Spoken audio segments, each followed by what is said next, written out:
Hello everyone and welcome back to JCfinger.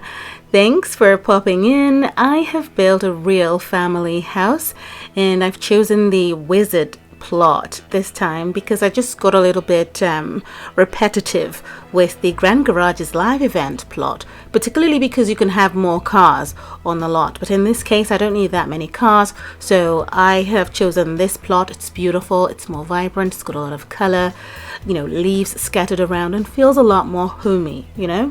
Now, one of the things that I struggled a little bit with was the roofing. So if I had gone for the A-frame roof, it would look a bit broken and scattered. It depends on the shape of your house.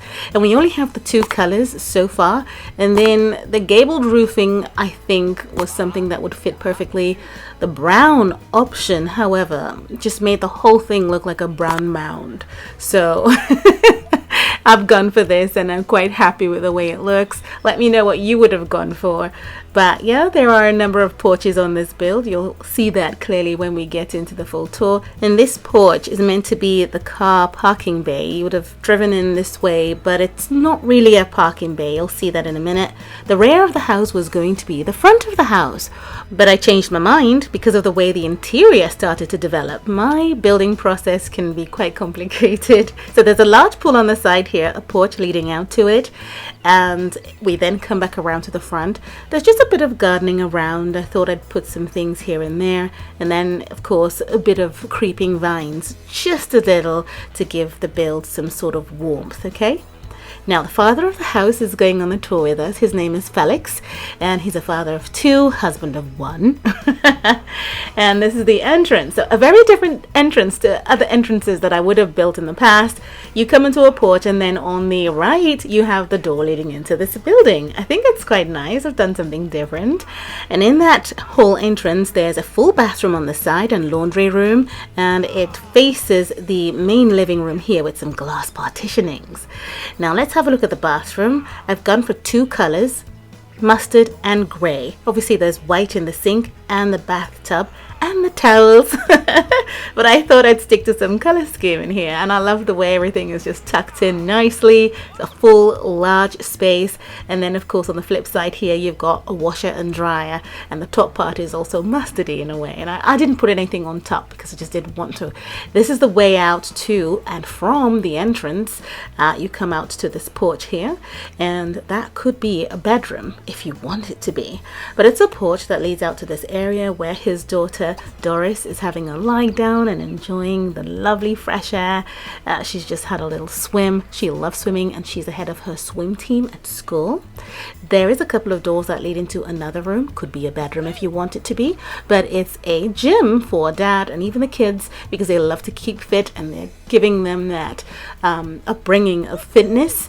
And this also could be a bedroom. So there are 6 bedrooms in this house, but as you do with family homes, you can transform rooms into anything you want. You don't have to have a bed in every available space.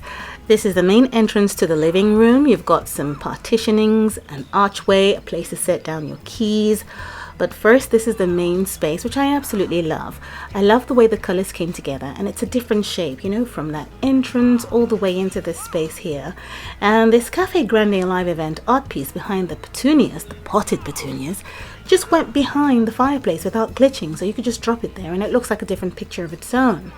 Then you've got a bay window, and these glass partitionings are mirrored exactly the same way across the way by the bay window here.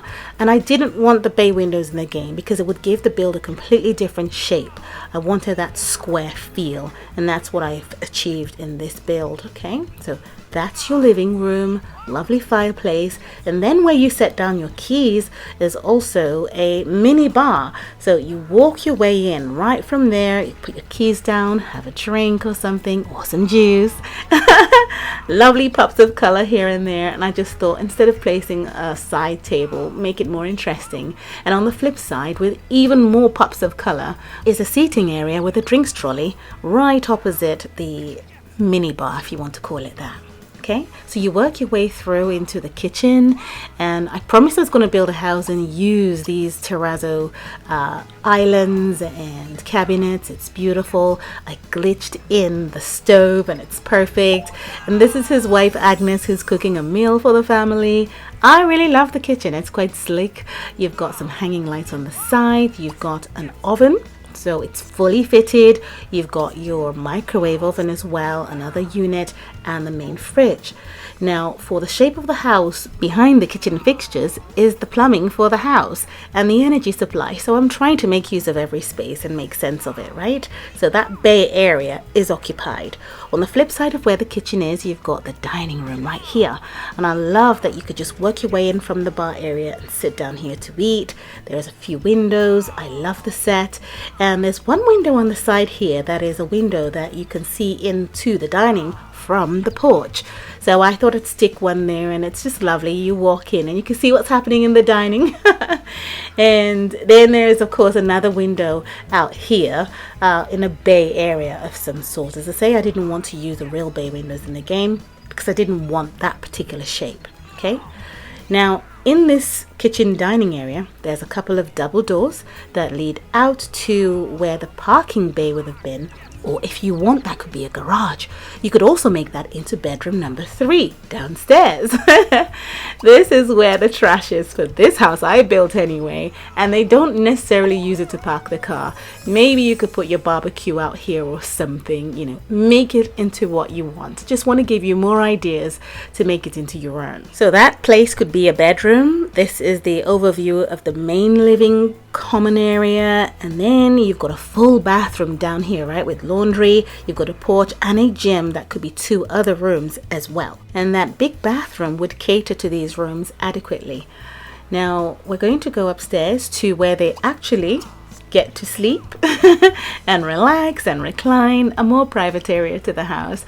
So up this switchback staircase leads to a landing typically, and Mum Agnes makes sure that the kids keep the place clean of clutter, and it's quite nice and tidy. So this is where you have 3 doors. First door leading into the master bedroom, another door that leads out to the top balcony, and then on this side here you've got a couple of doors that lead into Doris's and Albert's room right here. So we're going into Albert's room on the side, and as you can see, the closet is right in the entrance there. So once Dad walks in, he is not happy that Albert's busy playing games because he claimed he was up here doing some work. So they'll talk about it in a second.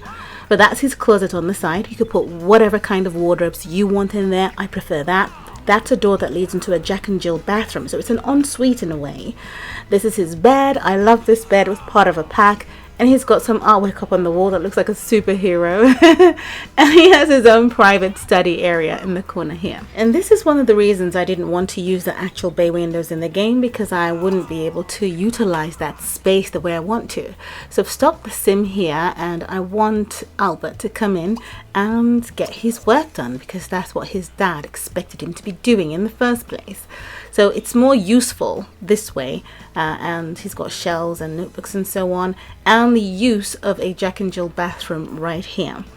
Now you've got a towel, you've got a shower. They don't need a tub. There's no little kids in the house. So, and he's also got a toilet unit and a sink, which he shares with his sister across the way in the other room. So that's the way out to her room from the Jack and Jill bathroom, but the way in is from the front here. Okay, you will notice that both teens, Doris and Albert, have their own entertainment in their room because there isn't one downstairs. That's her closet on the side here, and the door to the Jack and Jill bathroom. We've seen that already. And I've used the other bed from the pack I told you of. I think it's beautiful. She's got her own artwork, dark splashes of black, and then a fresh splash of pink. And she's got a study area in the bay window too. My kind of bay window that I can actually use. And she's got some shelves for her own study as well. Okay, right, so we're back to this door here that leads out to the balcony, and I flipped it around so that the brown part of the door is on the exterior of the build, keeping it uniform. I didn't want the white pops at all. Okay, so the white pop is on the reverse of the door here, and this is the way into the master bedroom. This bed is my favorite in the game, along with the luxury pink one, and I prefer these colors around it, but you could go for white if you want to, but the mustard works. And then they've got a chest of drawers on the side with the necessary bits and bobs they need in their space.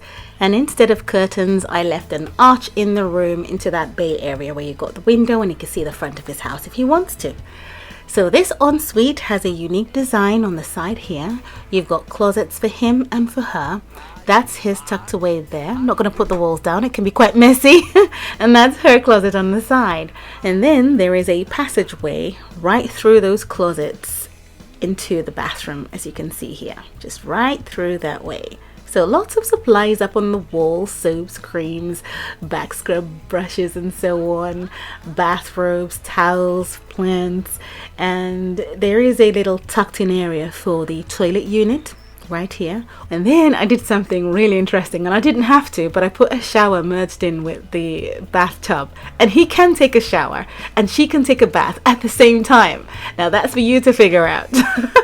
We're not going to try it out anyway. There's a little light on the side, and this is the unit I put in here for them because it matches that window beautifully. You wash your hands, you brush your teeth with the daylight. I think it's fantastic. Now, there is a protrusion from the fireplace downstairs, you know, that comes up here, and that allows for me all the time to create these interesting spaces up top, you know. There it is down below, and it always has that part that shoots up, and that's what's come up in that bathroom area for the master bedroom. I hope you like this house. I haven't done a live build for it. A number of you have said, oh, I don't want all the floor plans up on the group. I would also like to see a live build. So okay, give me some time. I have a lot to do. I'm now a game changer for The Sims Mobile as well, so I'm going to need time. So this works out as 6 bedrooms. You've got the gym, the porch, that's 2 rooms down here. And then you've got that parking bay, that could be room number 3, and the 3 bedrooms upstairs. So make it into what you want. Show me your pictures online on our Facebook group. Feel free to join. Thanks for watching, and I'll see you again soon. Take care. Bye.